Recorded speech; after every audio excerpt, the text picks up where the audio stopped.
de análisis con Alejandro Enríquez.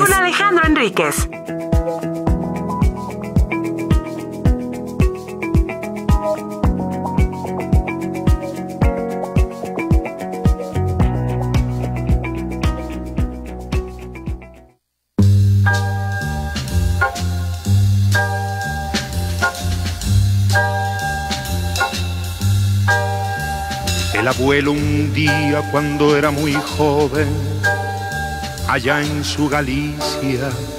8 de la mañana con 8 minutos, como todos los martes, ya está aquí con nosotros Alejandro Enríquez Suárez. Alejandro, buenos días, ¿cómo estás? Buenos días, Pancho, buenos días a todo el auditorio. Pues aquí, con el análisis semanal, creo que tenemos que hablar de la defensa que tenemos que hacer como ciudadanos de lo que le están queriendo hacer al INE los políticos. A ver, al Instituto Nacional Electoral, desde pre-campañas, el presidente de la República está cuestionando y atacando el trabajo del Instituto Nacional Electoral. El pretexto inicial eran los salarios, pero el fondo era que el INE proporcionara a la Secretaría de Gobernación los datos. ¿Es correcto esto? Los datos de los ciudadanos.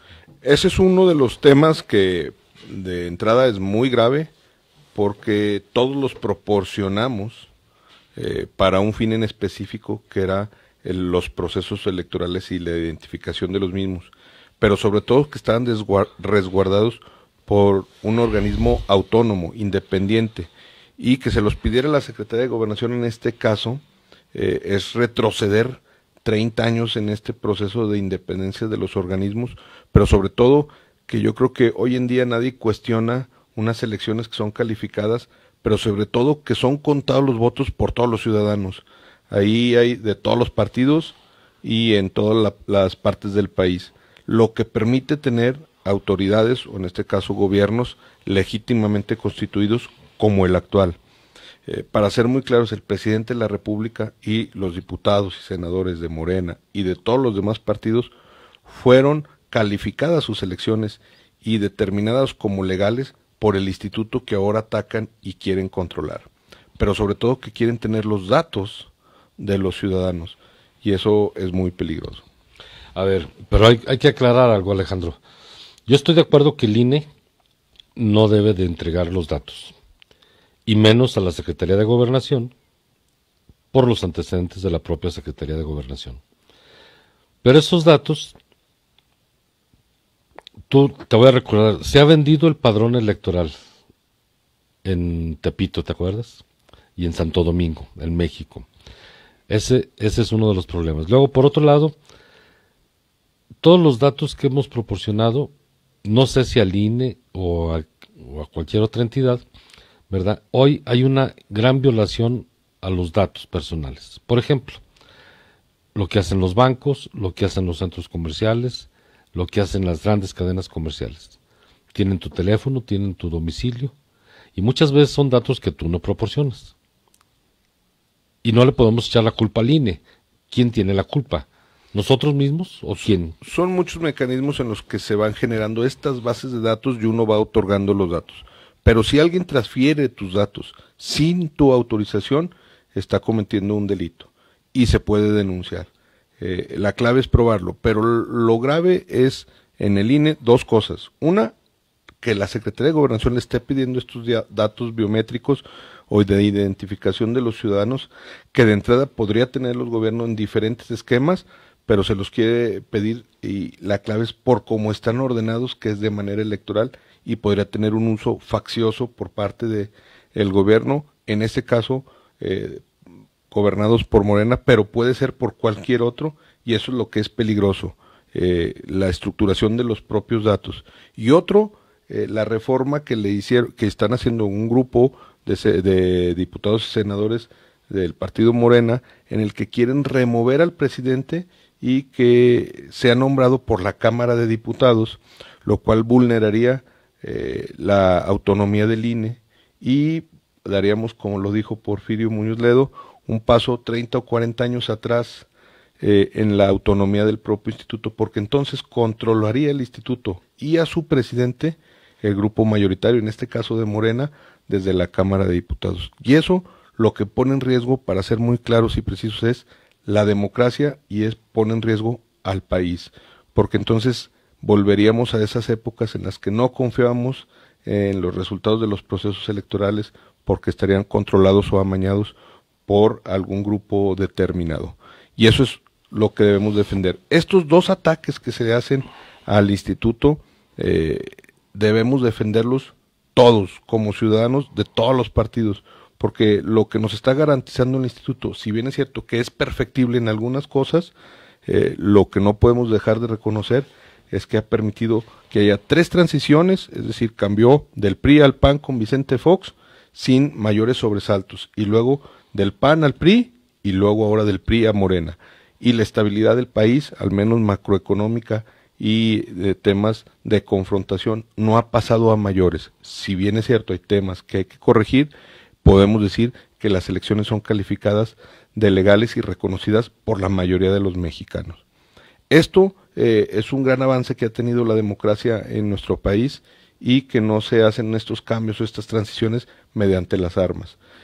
Si no defendemos como ciudadanos esos, vuelvo a insistir, está en riesgo la estabilidad del país. ¿Qué busca el presidente con esto? Control del instituto, y ahí se pueden derivar muchas cosas, como la perpetuación de un grupo de poder, no necesariamente del propio presidente, es decir, su propia persona, pero sí un grupo de poder. Y podríamos llegar a lo que tanto criticaron de un grupo hegemónico, que, para decirlo del PRI, que estuvo tantos años y que Vargas Llosa calificaba como la dictadura perfecta, están haciendo lo mismo para encaminarse. Me queda la duda de cuál era la dictadura perfecta, ¿la del pasado o la del presente? La del presente todavía no se concreta, pero está en camino. Dependerá de los ciudadanos si la defendemos y la logran o no.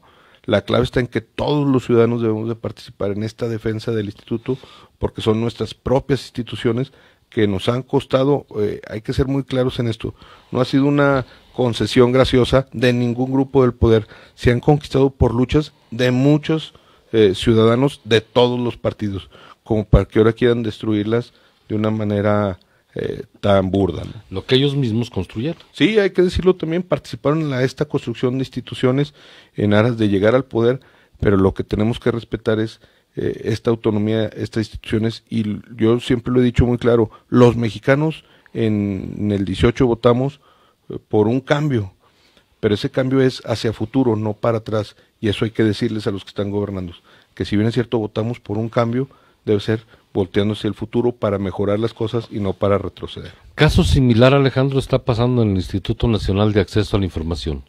¿Por qué también quieren los datos de ahí?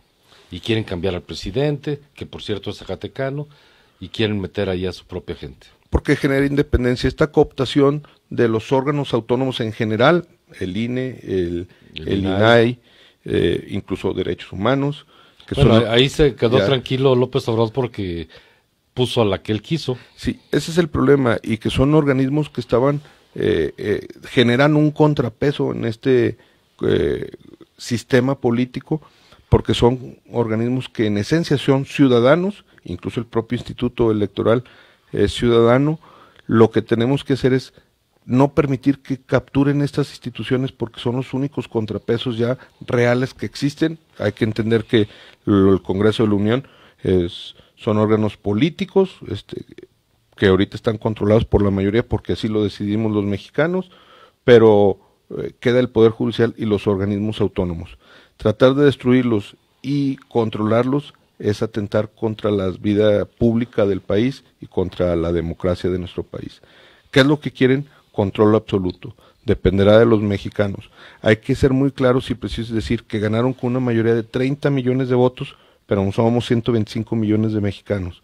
Somos más la mayoría que no votamos y no elegimos a este gobierno que los que votaron por ello. Alejandro, ¿le interesa la democracia desde tu punto de vista a la figura presidencial, al presidente? Debería de interesarle. Debería de interesarle porque llegó por la vía democrática, pero hoy los pasos indican otra cosa. Ese es el problema, las señales que manda. Pero si a él no le interesa, creo que todos los mexicanos debemos de luchar para mantener esta democracia. Vuelvo a insistir, es perfectible, hay cosas que mejorar, sí, pero no podemos destruir todo un país y construirlo de cero. Eso sería tan aberrante como decir que la democracia y la elección por la cual él fue electo no sirvió de nada. Tan fue y es posible la construcción de instituciones que él llegó a la presidencia de una forma democrática. Muy bien, Alejandro, muchas gracias por tu participación. Pancho, al contrario, buen día. Tengo que mandar saludos a mi tu único compadre, radio escucha. Gareth y Armando Espinosa, son los únicos que me escuchan. Gareth te escucha.